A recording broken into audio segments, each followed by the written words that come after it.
예수님은 골고다 언덕, 해골이라는 뜻의 장소에서 두 강도 사이에 십자가에 못 박히십니다. 그분은 육체의 고통, 사람들의 조롱, 제자들의 배신, 그리고 하나님의 침묵 속에서도 단 한마디 원망 없이 오히려 자신을 못 박는 자들을 위해 기도하십니다.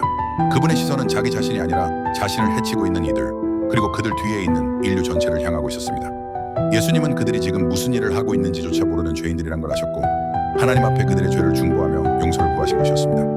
이 장면은 한국기독교장로회 KPCK의 신학에서도 강조하는 하나님의 정의는 심판이 아니라 사랑을 통한 회복이라는 점과 연결됩니다. 예수님의 이 기도는 그저 감정적인 연민이 아니라 구속사적 사랑, 즉 하나님의 구원 계획 안에서 나오는 의지적이고도 능동적인 용서입니다. 첫째, 신학적 관점에서 볼 때 예수님의 이 기도는 하나님의 본질을 가장 잘 보여주는 장면 중 하나입니다. 극심한 고통 가운데서조차 예수님은 여전히 하나님을 아버지라 부르며 끊어지지 않은 신뢰의 관계를 드러내십니다.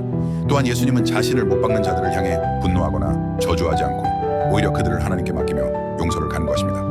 이 기도는 인간의 관점에서 이해할 수 없는 하나님의 무조건적인 사랑과 긍휼을 나타내며 죄인을 향한 하나님의 마음이 얼마나 깊고 넓은지를 보여줍니다. 예수님은 자신에게 고통을 주는 자들을 단순한 적으로 보지 않으셨고 오히려 그들의 영적인 무지함을 안타깝게 여기며 긍휼의 시선으로 바라보셨습니다.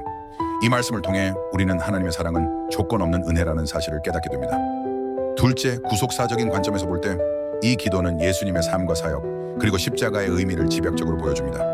예수님은 단지 착한 스승이나 순교자가 아니라 하나님께서 보내신 구속자, 즉 인류의 죄를 대속하시기 위한 희생자분이십니다. 그분은 죄인들을 심판하기 위해서가 아니라 구원하시기 위해 오셨으며 이 기도는 바로 그 구원의 사명이 십자가 위에서 성취되고 있음을 나타내는 장면입니다.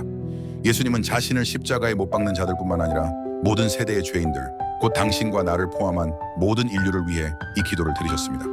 이것은 단순한 인간적인 용서를 넘어서 하나님의 구원 역사 속에서 이루어지는 거룩한 중보기도이며 복음의 핵심을 드러내는 말씀입니다. 셋째, 언어적 문맥적 관점에서 볼 때 누가복음 23장 34절에서 사용된 헬라어 표현을 보면 예수께서 이르시되 라는 동사가 미완료 시제로 기록되어 있습니다.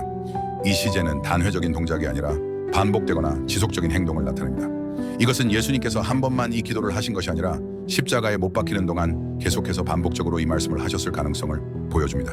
병사들이 못을 받고 예수님의 옷을 나눠가지고 군중이 조롱하는 순간마다 예수님은 끊임없이 아버지여 저들을 사하여 주옵소서 라고 기도하셨을 수 있습니다.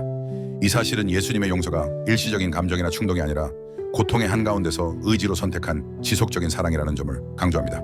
즉 그분의 용서는 흔들리지 않는 하나님의 결단이며 그 결단은 지금도 우리 삶 가운데 살아 역사하고 있습니다.